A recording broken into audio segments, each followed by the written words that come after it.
الحمد لله وحده والصلاة والسلام على من لا نبي بعده أما بعد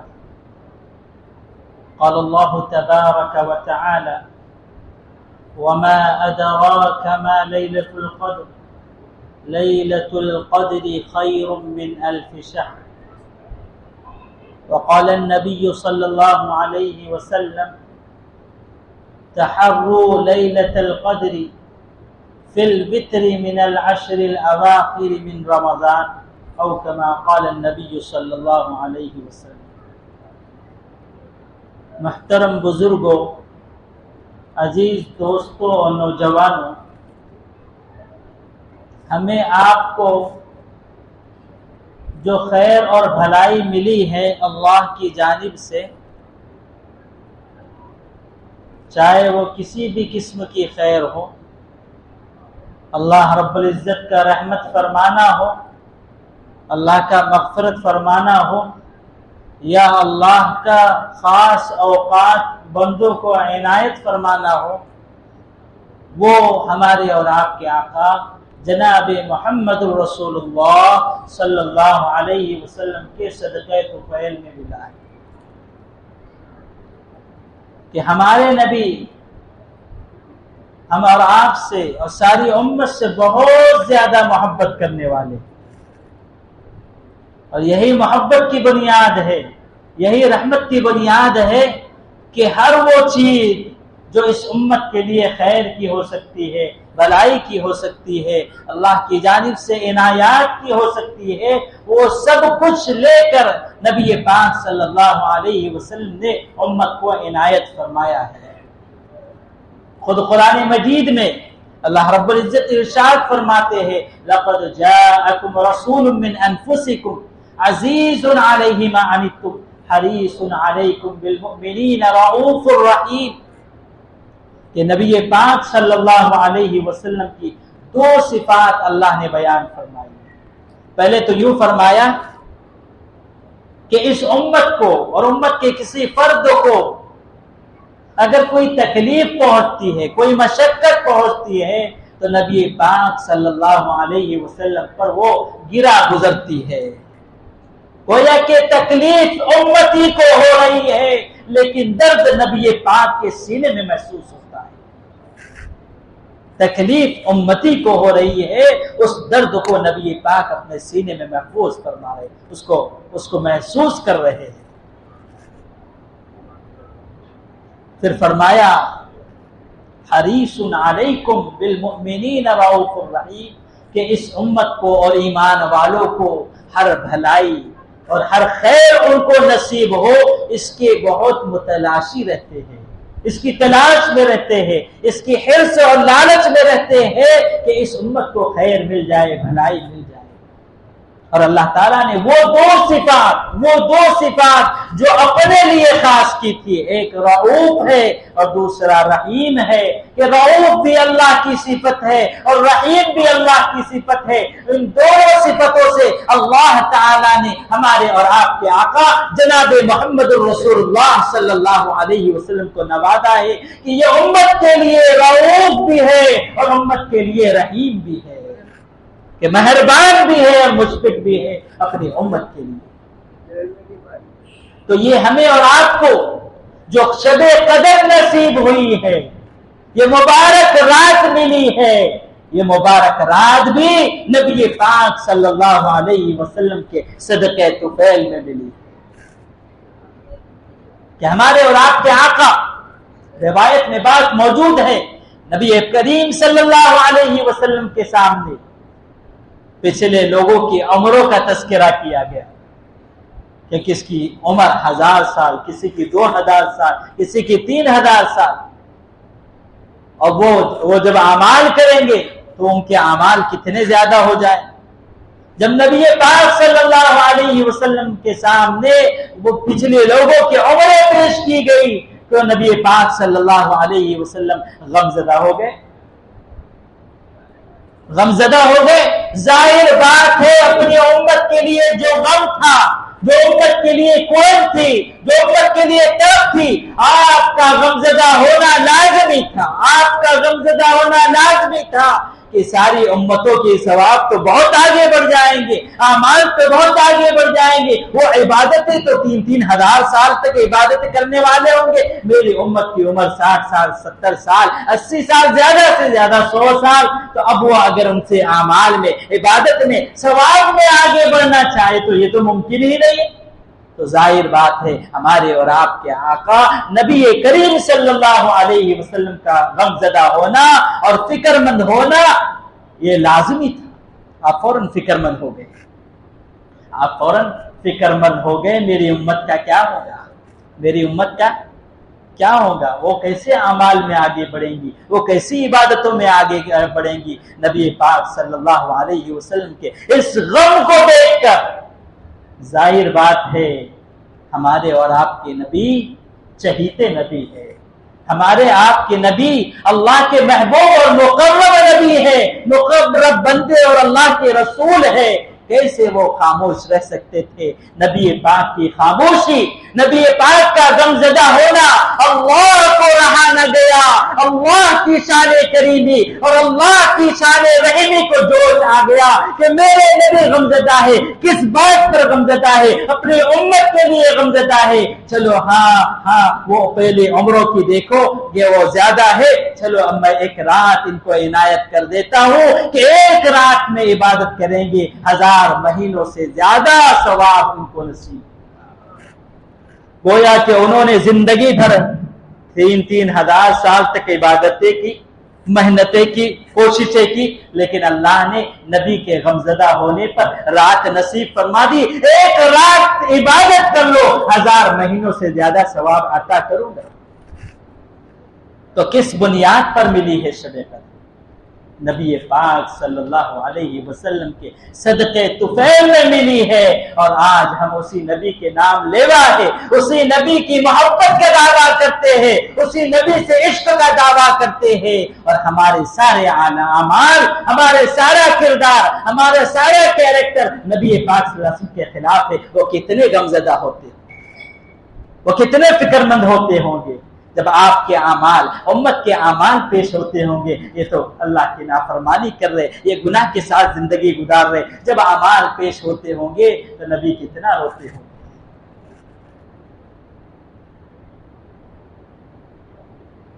نبی پاک صلی اللہ علیہ وسلم اس امت کے خاطر کتنے فکر مند رہے ہیں، اس کو سمجھنا ہے، اور نبی پاک صلی اللہ علیہ وسلم کی عظمت کو اور آپ کے جذبے کو سلام کرنا ہے، اور آپ کی اطاعت اور آپ کے سنتوں اور طریقوں کو اپنانے کی کوشش کرنا ہے۔ ہمارے نبی امت سے کتنی محبت کرتے تھے اور کتنا اس کے لیے کڑتے اور تڑپتے تھے، وہ سمجھنے کی ضرورت ہے۔ 2-3 بات میں اشارہ کرتا چلوں کہ کوئی مجلس اور کوئی محفل ہو اور ہمارے نبی کا تذکرہ نہ ہو، ہمارے نبی کے امت پر احسان کا تذکرہ نہ ہو، وہ مجلس ہی خالی ہے، وہ مجلس ہی بے رونق ہے، وہ مجلس ہی بے نور ہے جس میں ہمارے نبی کا تذکرہ نہ ہو۔ رسول اللہ صلی اللہ علیہ وسلم کا فرمان ہے کہ اللہ تعالی نے ہر نبی کو ایک دعا دی ہے کہ وہ دعا مانگے گا اس کی وہ دعا قبول ہوگی۔ اللہ کے نبی نے فرمایا سارے نبیوں نے اپنی اپنی دعا مانگ لی ہے۔ صحابہ نے پوچھا اللہ کے نبی آپ نے کیا مانگا، آپ نے کیا مانگا؟ نبی پاک صلی اللہ علیہ وسلم کے آنکھوں میں آنسو ہے، فرمایا کہ میں نے مانگا نہیں ہے، قیامت کے دن میں مانگوں گا، اپنی امت کو جب دیکھوں گا کہ اگر جہنم کے رخ پر جانے والی ہوں گی، گناہوں کی وجہ سے انہوں نے اپنے اوپر جہنم کو لازم اور جہنم کا مستحق بن چکے ہوں گے، میں اس وقت اس دعا کو مانگوں گا، میں اپنے سر کو سجدے میں جھکاؤں گا اور سجدے سے اس وقت تک نہیں اٹھوں گا جب تک میری اس امت کا ہر ایک فرد جنت میں جانے والا نہ بن جائے۔ تو نبی نے یہ دعا مانگی کہ میں اس وقت دعا مانگوں گا، اور اس دعا کے ذریعے سے جس سے اللہ نے قبولیت کا وعدہ فرمایا ہے کہ وہ دعا ضرور قبول فرماؤں گا، اس دعا کو میں نے اپنی امت کے لیے آخرت میں رکھا ہے۔ اور یہ بات بھی حدیث میں موجود ہے، جب قیامت کا عالم ہوگا، قیامت کا عالم ہوگا، سارے نبی کہیں گے یا ربی نفسی یا ربی نفسی، میرا کیا ہوگا، میرا کیا ہوگا۔ ہر نبی کی آواز بلند ہوگی، زبان پر یہ آواز ہوگی، یا ربی نفسی، میرا کیا ہوگا۔ اس وقت میرے اور آپ کے حبیب سرکار دو عالم صلی اللہ علیہ وسلم کی زبان پر ہوگا، یا ربی امتی یا ربی امتی یا ربی امتی، میری امت کا کیا ہوگا، میری امت کا کیا ہوگا۔ آخرت میں اس وقت لوگ، نبی بھی اپنے تعلق سے سوچ رہے، ہمارا نبی کس کے لیے سوچ رہا، ہمارے اور آپ کے لیے، کہ یہ کامیاب ہو جائے، یہ امت کامیاب ہو جائے۔ اور ایک تو بہت عظیم بات ہے، ایک تو بہت عظیم بات ہے، روایت کے اندر یہ بات موجود ہے۔ حضرت عائشہ رضی اللہ تعالی عنہ فرماتی ہے کہ نبی پاک صلی اللہ علیہ وسلم کا آخری وقت ہے، نبی پاک صلی اللہ علیہ وسلم کا آخری وقت ہے، سکرات کا عالم ہے، اور نبی پاک صلی اللہ علیہ وسلم کو جو بخار ہے، جو تپش ہے، اور جو تکلیف آپ کو محسوس ہو رہی ہے، حضرت عائشہ فرماتی ہے میں ایک چادر اڑاتی ہوں، ایک لحاف ڈالتی ہوں، آپ فرماتے اور ڈالیے اور ڈالیے اور ڈالیے۔ حضرت عائشہ فرماتی ہے کہ وہ جو آخری لحاف تھا، اس آخری لحاف پر بھی نبی پاک صلی اللہ علیہ وسلم کی بخار کی وہ تپش محسوس ہو رہی تھی۔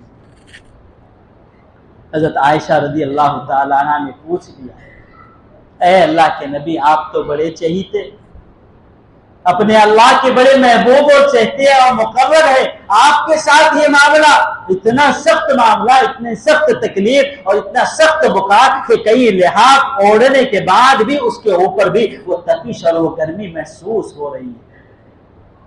تو پوچھ ہی لیا حضرت عائشہ نے، نبی پاک صلی اللہ علیہ وسلم کا جواب سننا، آنکھوں کی، دل کے آنکھوں سے سننا، دل کے کانوں سے سننا۔ نبی پاک صلی اللہ علیہ وسلم نے فرمایا، اے عائشہ، اے عائشہ، جب انسان کا موت کا وقت قریب ہوتا ہے، سکرات کا وقت قریب ہوتا ہے، اور اس وقت اس کو جو تکلیف ہوتی ہے نا، اس تکلیف سے اس کے گناہ معاف ہو جاتے ہیں، اس تکلیف سے اس کے گناہ معاف ہو جاتے ہیں۔ اور میں نے میرے اللہ سے یہ دعا کی تھی کہ میری سکرات کا جب وقت ہو تو مجھے اتنی تکلیف دینا، اتنی مشقت دینا کہ میری ساری امت کے گناہ معاف ہو جائے۔ ہمارا نبی تو ہماری یہ فکر کر رہا ہے، ہمارا نبی ہماری یہ فکر کر رہا ہے کہ مجھے تکلیف ہو جائے لیکن میرے امتی کو تکلیف نہ ہو۔ وہ مشقتوں کو بھی برداشت کر رہا ہے، وہ سکرات کے عالم تکلیف کو اللہ سے مانگ رہا ہے کہ تکلیف مجھے ہو لیکن میرا امتی محفوظ رہے۔ آج ہم اور آپ سوچئے، نبی کے امتی ہو کر اور نبی کے اتنی سارے احسانات ہو کر ہم نبی کا کیا حق ادا کریں، نبی کا کیا حق ادا کریں۔ تو بہرحال مقصود یہ ہے کہ شب قدر ہمیں جو ملی ہے یہ کس کے صدقے طفیل میں ملی ہے؟ یہ ہمارے اور آپ کے آقا جناب محمد رسول اللہ صلی اللہ علیہ وسلم کے صدقے طفیل میں ملی ہے۔ اور پھر ایک حدیث میں یہ بات بھی موجود ہے کہ آپ علیہ السلام نے ایک بنی اسرائیل کے شخص کا تذکرہ کیا کہ اس نے 1000 سال عبادت کی، 1000 سال اللہ کی راہ میں جہاد کیا۔ ایک روایت میں یہ بات موجود ہے کہ بنی اسرائیل کے 4 نبی، حضرت ایوب علیہ السلام، حضرت زکریا علیہ السلام، حضرت حزقیل علیہ السلام، حضرت موسیٰ علیہ السلام، یہ چاروں نبیوں نے 80 سال تک عبادت کی، اور 80 سال پلک جھپکنے کے برابر بھی اللہ کی نافرمانی، مسلسل عبادت کرتے۔ تو صحابہ کو بھی غم آ گیا۔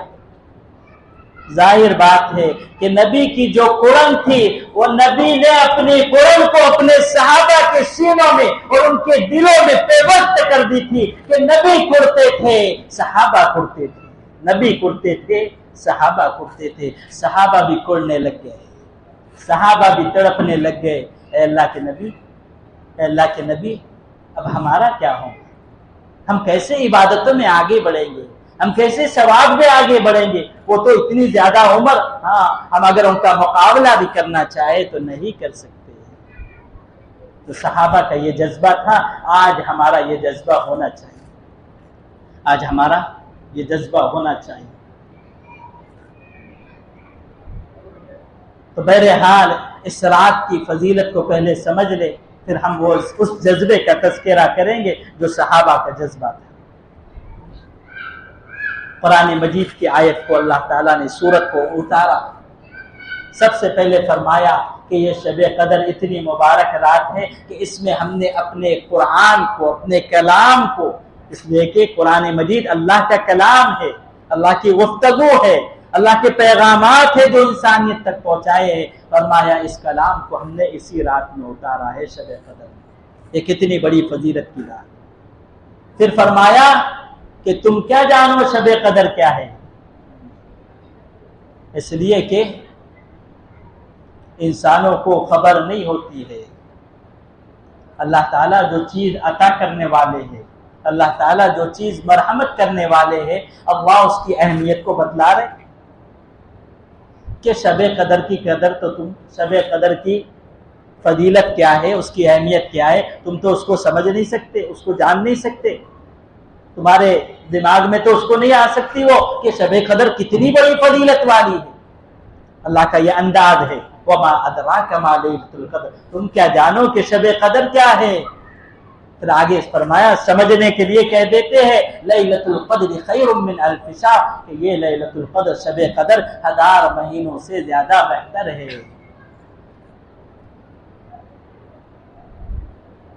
83 برس 4 ماہ، ایک رات اگر کسی نے عبادت کی 83 برس 4 ماہ، اور اس سے اور زیادہ کتنا پتہ نہیں، اس لیے کہ خیر کا لفظ عربی میں ہے، خیر کا لفظ یہ تھوڑے کے لیے نہیں بولا جاتا ہے کہ چلو ایک رقم دے دی اب تھوڑی سی بڑھا دی اس میں، بلکہ خیر کا لفظ بہت بڑی رقم اور بہت بڑی چیز کے لیے بولا جاتا ہے۔ تو 1000 مہینوں سے کتنی بہتر ہے، خیر کا لفظ استعمال ہوا، کتنے بہتر ہے یہ اللہ ہی جانتا ہے، صرف تمہارے لیے سمجھنے کے لیے بتلا دیتے ہیں۔ ایک رات عبادت کریں گے 1000 مہینوں سے زیادہ ثواب ہم عنایت فرمائیں گے۔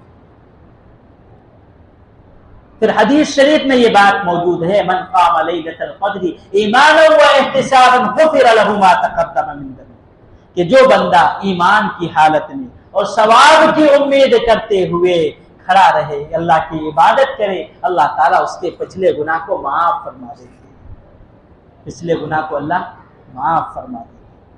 پھر ایک حدیث میں فرمایا کہ جب شب قدر ہوتی ہے اللہ تعالیٰ اپنی معصوم فرشتوں والی مخلوق کو حضرت جبرائیل علیہ السلام کے ساتھ دنیا میں بھیجتے ہیں۔ ہمیں فرشتے نظر نہیں آتے، لیکن اللہ کے حبیب کا فرمان سچا ہے، ہمیں اس پر یقین کرنا ہے۔ آج کون آئے ہیں؟ آج کون آئے ہیں؟ وہ معصوم فرشتے آئے، خود جبرائیل علیہ السلام بھی آئے ہیں۔ اور پھر فرمایا کہ اس رات میں جو بندہ عبادت کرتا ہے، قرآن مجید کی تلاوت کر رہا ہو یا نماز پڑھ رہا ہو یا ذکر فکر میں لگا ہو، تسبیحات میں لگا ہو، حدیث میں آتا ہے کہ حضرت جبرائیل علیہ السلام خود اس سے مصافحہ اور معانقہ کرتے ہیں۔ سمجھنے کی بات ہے، کون مصافحہ کر رہے ہیں، کون معانقہ کر رہے ہیں؟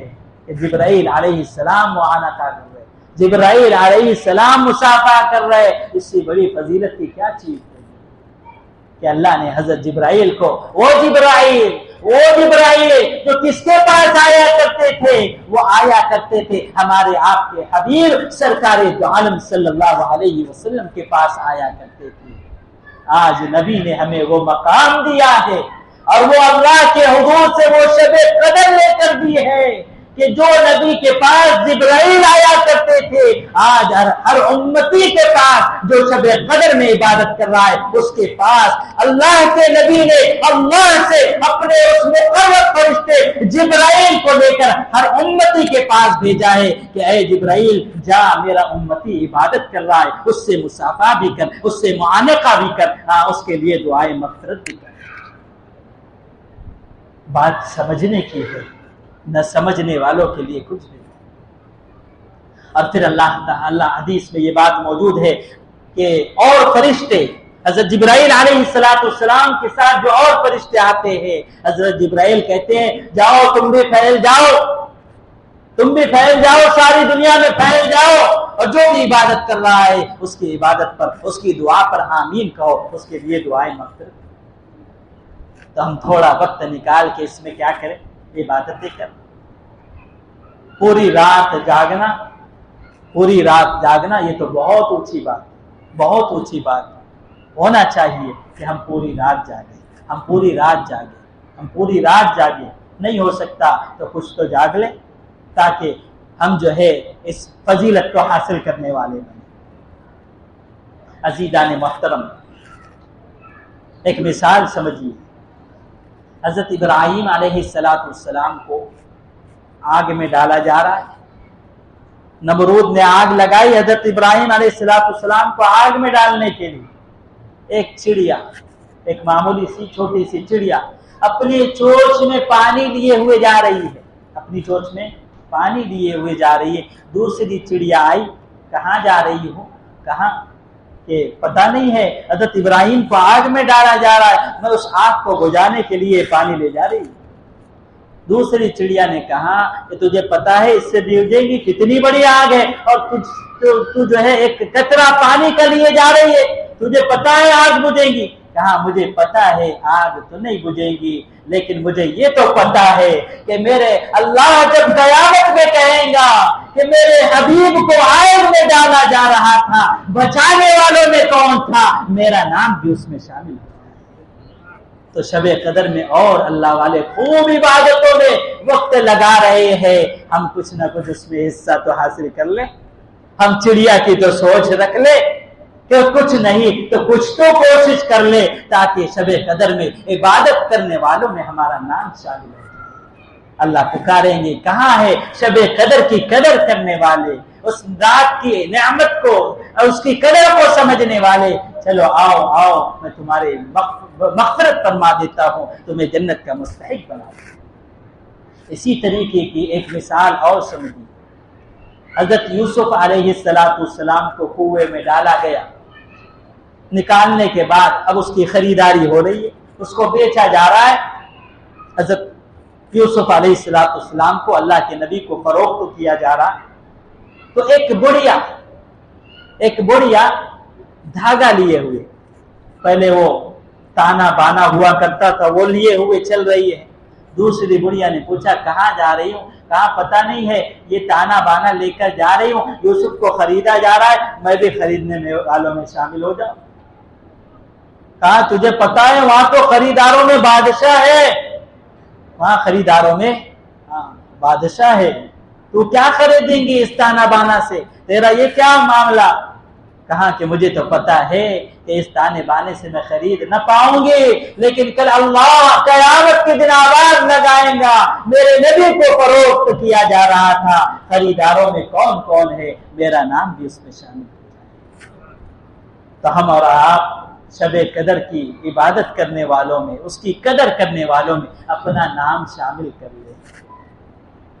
ہم دنیا کے متعلق کیا سوچ رکھتے ہیں اور آخرت کے متعلق کیا سوچ رکھتے ہیں، اس کو سمجھنے کی ضرورت ہے۔ نبی پاک صلی اللہ علیہ وسلم کا فرمان ہے، آپ علیہ السلام نے فرمایا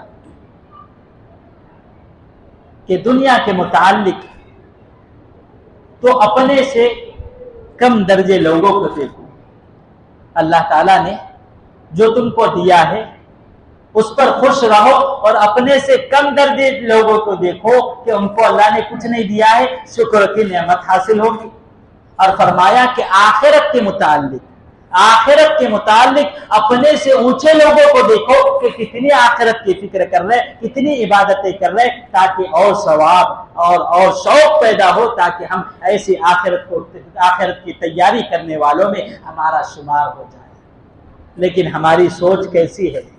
ہماری سوچ کیسی ہے؟ دنیا کے متعلق کیسی سوچ ہے؟ آخرت کے متعلق کیسی سوچ ہے؟ اس کو سمجھنے کی ضرورت ہے۔ حضرت مفتی شفیع صاحب رحمۃ اللہ علیہ یہ ایک واقعہ لکھتے ہیں کہ پہلے جو ہے بنیا ہوا کرتے تھے، بنیا تجارت میں بہت ماہر ہوا کرتے تھے، بزنس میں بڑے ماہر ہوا کرتے، جیسے کہ آج کے مارواڑی ہوتے ہیں نا کہ بڑے، ہم کہتے ہیں کہ بڑے ہنرمند ہے کہ کیسے جو ہے دکان چلانا، کیسے بزنس کرانا، ان سے کوئی سیکھے۔ تو اس وقت کے بنیا جو ہوا کرتے تھے وہ تجارت میں بڑے ماہر ہوا کرتے تھے۔ اب معاملہ یہ ہوا کہ ایک بنیا شخص، اسے کہیں جانے کی ضرورت محسوس ہوئی، وہ چلا گیا اور دکان پر اپنے بیٹے کو بٹھا گیا کہ فلاں فلاں چیز ایسی ہے، اس طریقے سے بیچنا ہے۔ اس نے مدل دام جو ہوتے ہیں اور جس دام پر وہ خریدی گئی ہے وہ دام بتا دیے۔ اب معاملہ یہ ہوا کہ بیٹا فروخت کرتا رہا چیزوں کو، تو باپ آیا اور بیٹے سے پوچھنے لگا کیا کیا بیچے ہو؟ کہا کہ یہ ایک بوتل ہے، اس کو میں نے بیچا۔ کہا کتنے میں؟ کہا 2 درہم میں۔ کتنے میں؟ 2 درہم۔ تو باپ صاحب سر پکڑ کے بیٹھ گیا، اور بنیا کیا کیا؟ سر پکڑ کے بیٹھ گیا اور غصہ ہونے لگا، بیٹے پہ غصہ ہونے لگا۔ ایسا محسوس ہوتا تھا کہ گویا کہ اس بیٹے نے بہت بڑا نقصان کر دیا، باپ کا بہت بڑا نقصان کر دیا۔ اس کو ایسا سمجھا رہا تھا، ایسا بتلا رہا تھا، اپنے اعضاء و جوارح سے، اپنے چہرے سے، اپنی آنکھوں سے ایسا ظاہر کر رہا تھا کہ تم نے تو گویا کہ کروڑوں کا نقصان کر دیا۔ تو اب بیٹا بھی سمجھا کہ باپ کی آنکھیں بھی جو ہے سرخ ہو چکی ہے، لال ہو چکی ہے، اور چہرہ بھی بدل گیا ہے، اور بڑا یہ ہے گویا کہ میں نے کروڑوں کا نقصان کر دیا۔ ہو سکتا کوئی ایک چیز ہو اور کروڑوں کی ہو اور میں نے اس کو 2 درہم میں بیچ دیا۔ تو بیٹا بھی، اس کی آنکھوں میں بھی آنسو کہ میں نے باپ کا نقصان کر دیا۔ تو بیٹا بھی رونے لگا، ابو جی غلطی ہو گئی۔ تو جب باپ نے دیکھا نا کہ بیٹا شرمندہ ہو گیا تو باپ کہنے لگا جانے دے بیٹا، کوئی بات نہیں، وہ تو 1 درہم کی تھی، تو نے 2 درہم میں بیچا، 1 درہم تو ابھی بھی نفع ہے، لیکن تو چالاکی سے کام لیتا تو اس کے کروڑوں کما لیتا۔ تو سوچنے کی بات ہے کہ دنیا کے تعلق سے کیسی سوچ ہے، دنیا کے تعلق سے کیسی سوچ ہے۔ تھوڑا نفع ہوا تو بھی آدمی غمزدہ ہو رہا، تھوڑا نفع ہو رہا دنیا کے تعلق سے، کہ اگر اس کو صحیح ہم ٹیکنک سے کرتے اور صحیح اس کو دماغ سے کرتے تو زیادہ نفع ہوتا۔ یہ دنیا کے متعلق ہماری سوچ ہے کہ ہم کو زیادہ سے زیادہ ہونا، تھوڑے نفع پر ہم اکتفا نہیں کرتے۔ اللہ تعالیٰ نے آخرت کا اتنا بڑا نفع حاصل کرنے کے لیے شب قدر عنایت فرمایا ہے، اگر آج ہم اس کو حاصل نہیں کرتے ہیں تو پھر کب حاصل کریں گے؟ آخرت کے تعلق سے بھی تو اپنی یہ سوچ بناؤ، آخرت کے تعلق سے بھی تو اپنی یہ سوچ بناؤ جیسے دنیا کے تعلق سے سوچ بنائی ہے کہ زیادہ ہونا چاہیے۔ آخرت کی بھی تو فکر کرو کہ یہ شب قدر ملی ہے، اس کی قدر کرو، اس کو عبادت میں گزارو، اور اللہ کے یہاں سے جو ثواب ملنے والا ہے وہ بہت اونچا ثواب ہے، اس ثواب کو حاصل کرنے والے نبی پاک صلی اللہ علیہ وسلم نے تو فرمایا لا یحرمها الا محروم، کہ اس کو نہ پانے والا، اس میں عبادت نہ کرنے والا وہ تو محروم ہوگا، وہ تو بد نصیب ہوگا کہ اللہ نے اتنی بڑی رات دی اور وہ عبادت میں نہ گزارے، اپنے گناہوں کی مغفرت نہ اللہ سے چاہے، اپنے مسائل اللہ سے حل نہ کروائے۔ تو بات سمجھ میں آ رہی کہ دنیا کی سوچ ہماری کیسی ہے اور آخرت کی سوچ کیسی ہے۔ تو ہماری سوچ دنیا کی جو سوچ ہے نا، اس سوچ کو کبھی آخرت کے تعلق سے بھی سوچ لیا کرو کہ ہاں آخرت میں اللہ نے تھوڑا موقع دیا ہے، اب ہم زیادہ اس کو زیادہ فکر کر کے زیادہ ثواب کمائیں گے۔ بلکہ مفتی شفیع صاحب نے ایک واقعہ اور لکھا ہے کہ ایک شخص آیا جو غالباً حضرت ہی کا مرید تھا، کہنے لگا، سر پکڑ کے بیٹھ گیا کہ حضرت بہت نقصان ہو گیا، کروڑوں کا نقصان ہو گیا۔ تو جو اس نے بات شروع کی تو 15-20 منٹ آدھا گھنٹے تک وہی بات کرتے رہا کہ حضرت ایسا نقصان ہوا، ویسا نقصان ہوا، ایسا ہو گیا، ویسا ہو گیا، اور وہ بتاتا ہی نہیں تھا کیا نقصان ہوا، خالی بول ہی رہا ہے کہ حضرت بہت نقصان ہو گیا، کروڑوں کا نقصان ہو گیا۔ حضرت نے آخر پوچھ دیا، بھائی ارے بتاؤ تو صحیح نقصان کیا ہوا ہے، اتنا سر پیٹ رہے ہو، اتنا جو ہے غم زدہ ہو، اور اتنی بار بار بات کہہ رہے ہو کہ کروڑوں کا نقصان ہوا، آخر بتاؤ تو صحیح کتنا نقصان ہوا۔ تو وہ شخص کہنے لگا، حضرت ایک ڈیل ہونے والی تھی وہ کینسل ہو گئی، کیا کہا اس نے؟ بولے ہوتے ہوتے کام رہ گیا، اور وہ آدھا گھنٹہ لے رہا ہے حضرت کا، اور کیا کہہ رہا ہے؟ کروڑوں کا نقصان۔ ایک ڈیل ہونے والی تھی، اور آج ہمارا بھی حال وہی ہے، ہم کچھ پیچھے نہیں ہے۔ کوئی ڈیل ہونے والی تھی، نہیں ہوتی تو ہم بھی جو ہے اپنا سر گھما دیتے، کاش وہ ہو جاتا، کاش ایسا ہو جاتا، کاش ویسا ہو جاتا۔ تو دنیا کے تعلق سے تو یہ سوچے ہے ہماری، لیکن آخرت کے تعلق سے کیا سوچ، آخرت کے تعلق سے کیا فکر ہے؟ اس لیے اس موقع پر جو صحابہ کا جذبہ تھا، جو صحابہ کا جذبہ تھا کہ ہم ثواب میں آگے بڑھ جائے، اعمال میں آگے بڑھ جائے، وہ جذبے کو آج پیدا کرنے کی ضرورت ہے۔ اس مبارک رات میں آج ہم اللہ سے وہ جذبہ مانگ لیں کہ ہر وقت اس رات کی بھی قدر کرنے والے بنے، اور ساری زندگی کی بھی قدر کرنے والے بنے، کہ ہماری فکریں آخرت کے متعلق ہوں، ہماری سوچ آخرت کے متعلق ہوں۔ اچھا، اس رات میں ایک اہم عمل جو نبی پاک صلی اللہ علیہ وسلم نے حضرت عائشہ رضی اللہ تعالی عنہا سے تلقین فرمایا، وہ عمل یہ ہے، وہ دعا یہ ہے، اللہم انک عفو تحب العفو فاعف عنی۔ اس کا مطلب یہ ہے، اے اللہ آپ معاف کرنے والے ہیں اور معافی کو پسند کرتے ہیں، مجھے معاف فرما۔ تو شب قدر میں جہاں ہم اور عبادتیں کر رہے، قضائے عمری کر رہے، اپنی نمازوں کی قضا کر رہے، ایک ترتیب سے وہ سب سے اہم چیز تو وہ ہے، اس لیے کہ وہ ذمے میں لازم ہے۔ نمازیں جو ہے وہ ساقط نہیں ہوتی ہے، نماز اگر کسی کی چھوٹ گئی اس کو پڑھنا ہی پڑھنا ہے۔ تو زندگی اللہ نے دی ہے، جو نمازیں چھوٹ چکی ہے سب سے پہلے اس کی قضا کرے، تو قضا نمازیں کرے، ممکن ہے صلاۃ التسبیح پڑھے، قرآن مجید کی تلاوت کرے، اور خوب دعا کا اہتمام کرے۔ اس میں دعا زیادہ ہونا چاہیے، خوب دعا ہونا چاہیے، خوب اللہ کے سامنے گڑ گڑا کر خوب اللہ سے دعا مانگے، اپنے سارے مسائل کو حل فرمائے، اس لیے کہ قبولیت کی رات ہے۔ شب قدر یہ رات قبولیت کی ہے، اللہ تعالیٰ اس میں دعاؤں کو قبول فرماتے ہیں، تو ہر مسئلہ اللہ کے سامنے رکھے اور دعا اللہ سے گڑ گڑا کر مانگے۔ تو یہ دعا جو سکھلائی گئی ہے، اس میں مقصود یہ ہے کہ ہم جو ہے اللہ سے مغفرت طلب کریں، اللہ سے کیا کرے؟ مغفرت طلب کرے، اللہ سے معافی مانگے، کہ اگر یہی رات میں اگر ہم اللہ سے اپنی معافی نہ منگوا سکے، اپنی مغفرت اور بخشش نہ کروا سکے، تو گویا کہ ہم محروم ہوں۔ گویا کہ نبی پاک صلی اللہ علیہ وسلم نے امت کو یہ دعا دے کر یہ تلقین فرمائی ہے، یہ ترغیب دی ہے کہ وہ کیا کرے؟ اللہ سے اپنے گناہوں کی معافی مانگے، اور اللہ وہ بڑا معاف کرنے والا ہے، اللہ تعالیٰ بڑا معاف فرمانے والا۔ قرآن مجید میں اللہ تعالیٰ فرماتے ہیں، قل یا عبادی الذین اسرفوا علی انفسہم لا تقنطوا من رحمت اللہ ان اللہ یغفر الذنوب جميعا، کہ اے نبی آپ کہہ دو میرے ان بندوں سے جنہوں نے گناہ کر کے اپنے آپ پر ظلم کیا ہے، تم میری رحمت سے نا امید نہ ہو، میں سب گناہوں کو معاف فرمانے والا۔ تو اللہ تعالیٰ نے ان گناہ گاروں کو، ان نافرمانوں کو جنہوں نے اللہ کی گناہ کیے ہیں، اللہ کی نافرمانی کی ہے، اللہ یہ کہہ رہے میرے بندے ہیں۔ ذرا انداز دیکھیے، اللہ تعالیٰ نے ہم اور آپ کیا ہوتے، ہمارے ماں باپ کیا ہوتے، وہ اگر کوئی غلطی کرتا ہے، کوئی نافرمانی کرتا ہے، اس کو ہم نے دیکھا ہے گھر سے باہر کر دیتے۔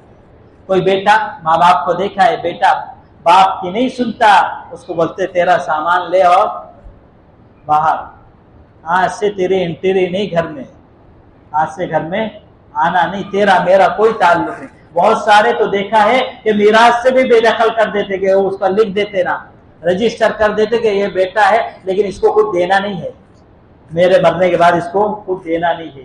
تو ہمارے ماں باپ کا جو اتنی محبت کرنے والے، ان کا کیا حال ہے کہ نافرمانی کرے، بیٹا نافرمانی کرے تو اس کو بھگا دیتے ہیں، لیکن ہم اللہ کی گناہ کر رہے، اللہ کی نافرمانی کر رہے، تب بھی اللہ کیا کہہ رہے کہ میرے بندے ہیں، میرے بندے۔ اللہ نے اپنے بندوں میں سے نکالا نہیں۔ ماں باپ تو کہہ دیتے کہ یہ میری اولاد ہی نہیں ہے، یہ اولاد ہی نہیں ہے، لیکن اللہ کیا کہہ رہے ہیں میرے بندے ہیں، اگرچہ ظلم کر لیے ہیں، گناہ کر کے، نافرمانی کر کے، لیکن آ جاؤ میری رحمت سے نا امید نہ ہو، معافی مانگ لو، میں سارے معاف کر دوں گا۔ حضرت موسیٰ علیہ السلام نے اللہ سے درخواست کی، اللہ سے درخواست کی، اے اللہ میں تیرا وہ بندہ دیکھنا چاہتا ہوں، میں تیرا وہ بندہ دیکھنا چاہتا ہوں جو اس دنیا میں سب سے زیادہ گناہگار ہے، جو سب سے زیادہ گناہگار ہے۔ اب اللہ تعالیٰ نے فرمایا کہ موسیٰ فلاں جگہ پر جاؤ، آپ کا بندہ ہے، میرا بندہ ہے، وہ انسان بڑا گناہگار ہے، دنیا میں سب سے بڑا گناہگار ہے، دنیا میں سب سے۔ جا کر دیکھا اس کو، واپس آئے کچھ سالوں کے بعد حضرت موسیٰ علیہ السلام دعا مانگ رہے، اے اللہ گناہگار بندہ تو بتا دیا، اب اس دنیا میں سب سے زیادہ متقی اور پرہیزگار، سب سے زیادہ اپنا مقرب اور محبوب بندہ میں اس کو بھی دیکھنا چاہتا ہوں، وہ بھی بتا دے۔ اللہ تعالیٰ نے فرمایا کہ فلاں جگہ پر جا، وہ بندہ تجھ کو مل جائے۔ حضرت موسیٰ علیہ السلام گئے تو کیا دیکھتے ہیں کہ جو پہلے بندہ تھا جس کے متعلق اللہ نے فرمایا تھا کہ دنیا میں سب سے گناہگار بندہ یہ ہے، دیکھتے ہیں کہ وہی بندہ کھڑا ہے جو اللہ تعالیٰ فرما رہے کہ سب سے زیادہ میرا مقرب بندہ ہے۔ حضرت موسیٰ علیہ السلام حیران، اے اللہ پچھلی مرتبہ تو نے وہی بندہ بتلایا کہ جو دنیا میں سب سے زیادہ گناہگار ہے، ابھی تو بتلا رہا ہے کہ سب سے زیادہ مقرب وہی بندہ ہے۔ اللہ تعالیٰ فرماتے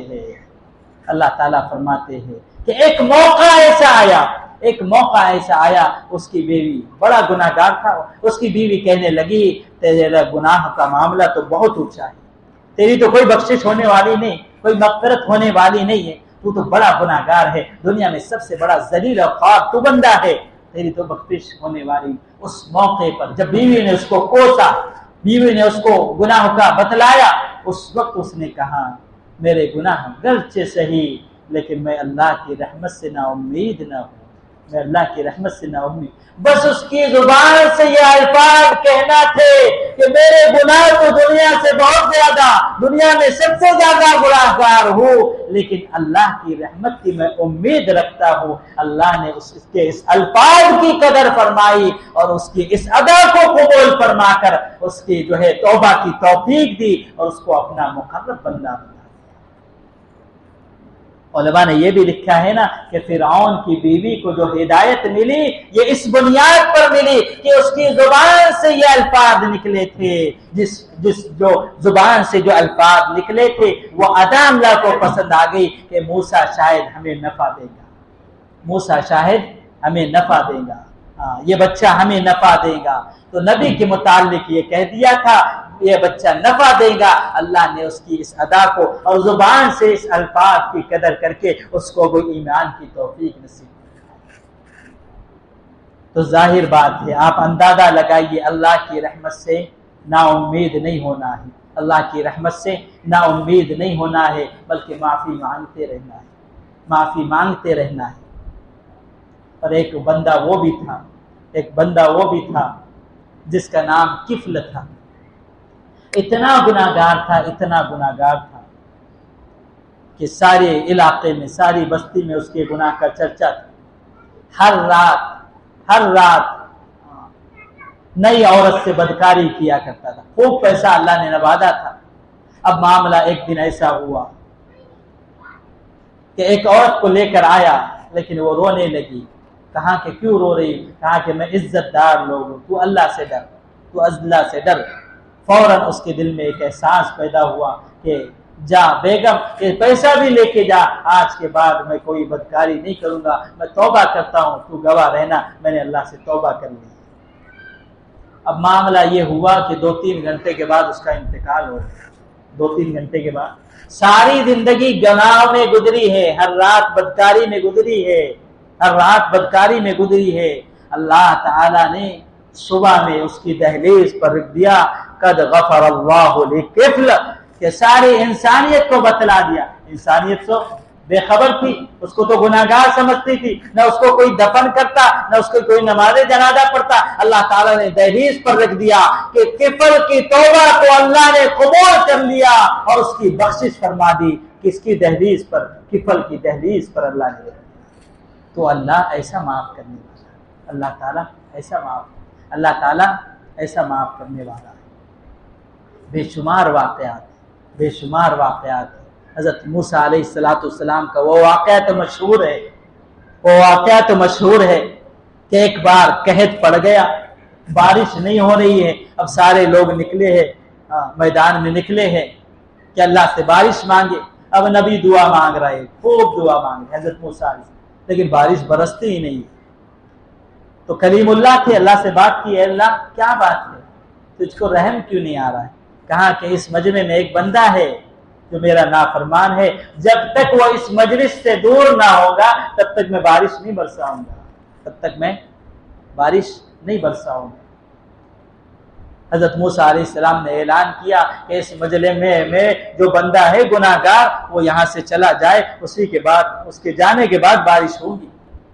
اب وہ بندہ دل ہی دل میں سوچ رہا ہے کہ اللہ اب تک تو گناہ چھپائے رکھا، اب تو سب کے سامنے ظاہر ہو جائے گا. فوراً دل ہی دل میں توبہ کی، دل ہی دل میں توبہ کی، اے اللہ رسوا نہ فرما، عیب کی پردہ پوشی نہ فرما، مجھے معاف فرما دے.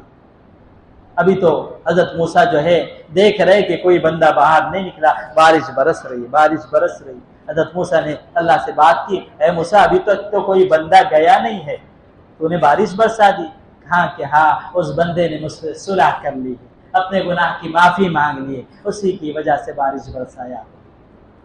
حضرت موسیٰ نے کہا کہ اے اللہ وہ کون سا بندہ ہے، ذرا بتلا تو دے. اللہ تعالیٰ کہتے ہیں کہ جب وہ گناہ گار تھا، جب تو میں نے نہیں بتلایا، اب تو وہ میرا مقرب بن گیا ہے، اب میں کیوں بتلاؤں. تو ایسے بے شمار واقعات ہیں بخشنے کے، اللہ کے معاف کرنے کے. ایسے واقعات پڑھنے چاہیے. بلکہ ایک بدکار کا واقعہ، عورت کا واقعہ تو ایسا ہے کہ ساری زندگی بدکاری کی ہے. اب کسی وقت تو اس کو احساس پیدا ہو گیا، کوئی شخص آیا، اس نے احساس دلایا. اب اس نے سوچی کہ میں توبہ کر لیتی ہوں. اب حضرت موسیٰ علیہ السلام کے پاس گئی.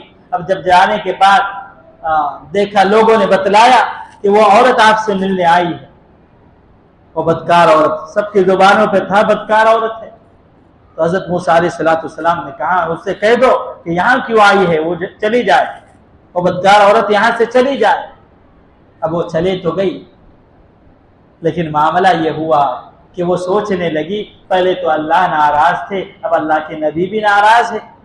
تو اپنے کمرے کو بند کر لیا، بس ایک کونے میں بیٹھ کر اللہ سے معافی مانگنے لگی، شرمندہ ہونے لگی، بخشش مانگنے لگی. دیکھتی ہے کہ دروازے پر کوئی آواز ٹھکا مار رہا ہے، کوئی دروازہ بجا رہا ہے. تو ڈر گئی کہ میں تو بدکار تھی، ہر روز کوئی نہ کوئی آتا تھا، آج میں نے توبہ کا ارادہ کیا، آج بھی کوئی بدکار آ جائے گا، میں تو دروازہ نہیں کھولوں گی. لیکن دروازہ مستقل بج رہا ہے. چلو دیکھ لیتی ہوں کون ہے. جب دروازہ کھولا حضرت موسیٰ علیہ السلام موجود تھے. کہا کہ اللہ کے نبی آپ؟ کہا ہاں اللہ نے بھیجا ہے کہ تم نے چپکے سے اپنے رب سے صلح کر لی ہے، اپنے رب کو راضی کر لیا ہے، اپنے گناہوں کی معافی مانگ لی ہے. آج اللہ نے وقت کے نبی کو بھیجا ہے تمہاری صلح کا اعلان کرانے کے لیے، تمہاری بخشش کو بتلانے کے لیے کہ ہاں اللہ نے تمہیں معاف کر دیا.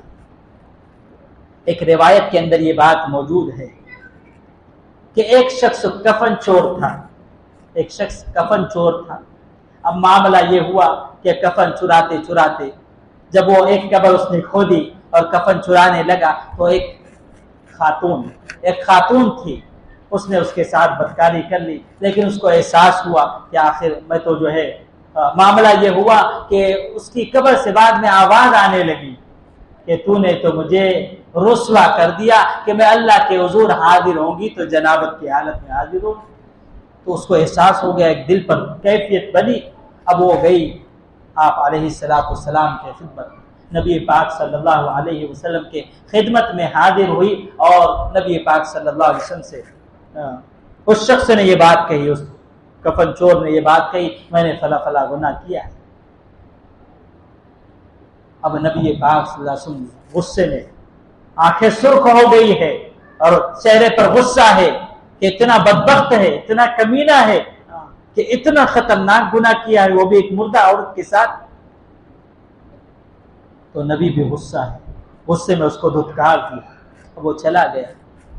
اب وہ سوچنے لگا اللہ بھی ناراض، اللہ کے نبی بھی ناراض، لیکن چپ کے اس نے اللہ سے صلح کی، اللہ سے معافی مانگ لی، اللہ معاف فرما دی۔ اللہ تعالیٰ نے حضرت جبرائیل علیہ السلام کو بھیجا۔ کس کو بھیجا؟ حضرت جبرائیل، اور اللہ کے معصوم مخلوق، اللہ کی معصوم مخلوق فرشتہ حضرت جبرائیل آسمان سے آئے ہیں نبی پاک صلی اللہ علیہ وسلم کی خدمت میں، اور کہا کہ اللہ تعالیٰ فرماتے ہیں یہ بتلاؤ کہ بندوں کو تم نے پیدا کیا ہے یا میں نے پیدا کیا؟ ظاہر بات ہے اللہ نے پیدا کی۔ پھر فرمایا کہ اچھا یہ بتلاؤ کہ ان کے گناہوں کو معاف کرنا یہ ہمارے دن میں ہے یا تمہارے دن میں ہے؟ کہ اللہ کے دن میں معاف کرنا ہے۔ کہا کہ اس بندے کے گناہ کو ہم نے معاف کر دیا، جاؤ اس کو بشارت سنا دو، اس کو بشارت سنا دو کہ ہم نے اس کے گناہ کو معاف کر دیا۔ تو اللہ بڑے مہربان ہے، اللہ بڑے مہربان ہے، اس مہربانی کی ہمیں قدر کرنی چاہیے۔ بلکہ حضرت ذوالنور مصری رحمۃ اللہ علیہ وہ لکھتے ہیں کہ اللہ تعالیٰ بندہ تو گناہ کرتا ہے، بندہ تو اللہ کی نافرمانی کرتا ہے، لیکن اللہ کیا کرتے ہیں؟ اللہ تعالیٰ اس کی حفاظت کرتے ہیں۔ ایک عجیب واقعہ انہوں نے دیکھا کہ میں ایک دریا کے کنارے کھڑا تھا کہ دیکھا کہ ایک زہریلا بچھو جو ہے وہ دریا کی طرف دوڑ رہا ہے، اور ظاہر بات ہے بچھو جو ہے پانی میں ڈوب جاتا ہے۔ تو میں نے کہا کہ ذرا دیکھو وہ کدھر دوڑ رہا۔ تو جب دیکھا تو ایک کچھوا جو ہے وہ دریا کے کنارے کھڑا تھا۔ اب یہ بچھو جو ہے اس کچھوے کے اوپر سوار ہو گیا اور وہ دریا کو پار کرنے لگا۔ میرے پاس وقت تھا، میں نے کشتی لی، میں چلو دیکھو کیا ہو رہا ہے۔ اب یہ بھی گئے اور وہ بھی گیا۔ اب وہ کچھوا وہاں پر رکا دوسرے کنارے پر دریا کے۔ اب وہ بچھو جو ہے تیزی سے دوڑنے لگا، اور میں نے دیکھا کہ وہ ایک شخص وہاں سو رہا ہے، یہ بچھو اس کے پاس دوڑنے لگا۔ میں نے سوچا لاٹھی لے لوں، کبھی اس کو تکلیف دے تو میں اس کو ماروں گا۔ تو دیکھا کہ ادھر سے کوبرا سانپ آ رہا ہے، اور وہ سانپ جو ہے اس شخص کو ڈسنا چاہتا ہے۔ تو یہ بچھو جا کر جو ہے اس سانپ کو ڈنک مارا۔ یہ بچھو اتنا زہریلا تھا کہ وہ کوبرا سانپ جو ہے وہ تڑپ کر وہیں مر گیا۔ پھر معاملہ یہ ہوا کہ بچھو فوراً جو ہے واپس آیا، کچھوے کے اوپر سواری کی اور وہ دریا کے پار چلا گیا۔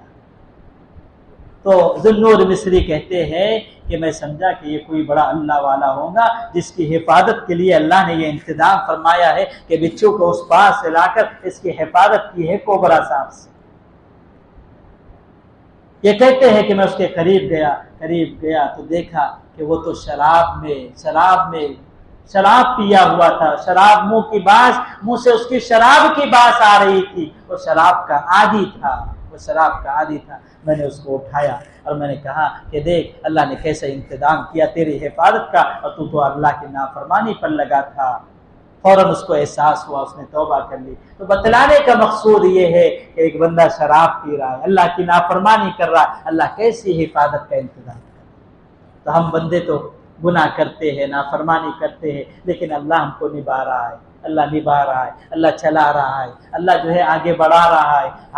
آگے اگر اللہ چاہتے تو ہم ایک لقمے کے بھی مستحق نہیں، ایک لقمہ بھی ہم کو ملتا نہیں، ہمارے گناہوں کی نحوست کی وجہ سے بس اللہ چلا رہے۔ اس لیے ہم کو کیا کرنا چاہیے کہ ہم کو توبہ استغفار کر لینی چاہیے، ہم کو اپنے گناہوں سے معافی مانگ لینی چاہیے کہ اللہ تعالیٰ معافی کو بہت پسند فرمائے۔ اللہ نے انتظام ہی اس لیے فرمائے، رمضان ہی اس لیے دیا ہے کہ ہم گناہوں کی اللہ سے معافی مانگ لیں، گناہوں کی ہم اللہ سے معافی مانگ لیں۔ اور اللہ نے ایک سسٹم ایسا بنایا ہے کہ بندہ فوراً جو ہے اس کے گناہ معاف ہو جائے، ایک اللہ نے سسٹم بنایا ہے۔ حدیث پاک میں یہ بات موجود ہے کہ بندہ اگر کوئی نیکی کا ارادہ کرتا ہے، صرف ارادہ کیا ہے، اس کی اللہ تعالیٰ نیکی لکھ لیتا ہے۔ ابھی ارادہ کیا، کوئی گناہ کا ارادہ کرتا ہے، گناہ نہیں لکھا جاتا ہے۔ بلکہ حدیث میں یہ بات موجود ہے جب بندہ گناہ کرتا ہے، ایک گناہ کیا، دو گناہ کیا، تو جو فرشتہ دائیں جانب ہے، وہ فرشتہ اللہ تعالیٰ نے اس کو امیر بنایا ہے، وہ کہتا ہے کہ ابھی لکھ مت، جب تک یہ بائیں جانب والا فرشتہ اس سے پوچھ نہیں لیتا جب تک وہ لکھ نہیں سکتا۔ اس کو امیر اللہ نے بنایا ہے۔ تو ایک گناہ کیا، دو گناہ کیا، یہ کہتا ہے کہ نہیں ابھی مت لکھ، یہ توبہ کر لے گا۔ جب 5 گناہ کر لیتا ہے نا، 5 گناہ کرنے کے بعد وہ اگر ایک نیکی کر لیتا ہے تو یہ دائیں جانب والا فرشتہ کہتا ہے کہ دیکھ ایک نیکی پر اللہ نے 10 کا وعدہ فرمایا، ایسا کر تو جو ہے یہ 5 گناہ جو ابھی نہیں لکھے ہیں نا، اس کو جو ہے اس کو ختم کر دے، میں اس کی 5 ہی نیکی لکھتا ہے۔ تو ایک نیکی پر وہ گناہ بھی معاف ہو گئے اور نیکیاں بھی ملی۔ حدیث شریف میں یہ بات موجود ہے کہ شیطان قیامت کے دن بڑا پریشان ہو کہ میں نے کوششیں کر کر کے اس سے گناہ کروائے تھے، لیکن اس کے ایک توبہ نے گناہ کو معاف فرمایا۔ بلکہ حدیث قرآن مجید میں ایک آیت موجود ہے جس کی تفسیر میں علماء نے یہ بات لکھی ہے کہ اللہ شیطان نے یہ کہا کہ میں تیرے بندوں کو دائیں سے بھی بہکاؤں گا، بائیں سے بھی بہکاؤں گا، آگے سے بھی بچاؤں گا، پیچھے سے بھی بہکاؤں گا۔ اس نے اللہ تعالیٰ کہتے ہیں کہ اس نے اوپر سے نہیں کہا، اس نے اوپر سے نہیں کہا، اوپر میری رحمت ہے، اوپر سر کرے گا، اپنے سر کو اٹھائے گا، اوپر ہاتھوں کو اٹھائے گا، اس کے ہاتھ کے نیچے رکھنے سے پہلے میں اس کے گناہ معاف کروں۔ تو قیامت میں جو ہے شیطان پریشان ہوگا کہ میں نے سارے گناہ کروایا، اس نے ہاتھ اٹھایا اور سارے کو معاف کروا دیا۔ تو آج معافی مانگنے کا دن ہے، اللہ سے مغفرت مانگنے کا دن ہے۔ اللہ سے ہم خوب معافی مانگے، خوب معافی مانگے، اپنے گناہوں کو بخشوا لے، اپنے آپ کو جنت کا مستحق بنا لے، اور جس سے کچھ لینا دینا ہے اس کے حقوق بھی ادا کر لے، اور آئندہ سے ارادہ کرے کہ ہماری زندگی نیک اور صالح بنے گی۔ اس مبارک رات میں اللہ سے معافی بھی مانگے اور عبادتیں بھی کرے۔ اللہ تعالی ہم سبوں کو شب قدر کی قدر کرنے کی توفیق نصیب فرمائے، اور اس کے ہر قسم کے فائدے کو، ہر قسم کی رحمت کو، ہر قسم کے ثواب کو ہم حاصل کرنے کی توفیق نصیب فرمائے۔ وآخر دعوانا الحمدللہ۔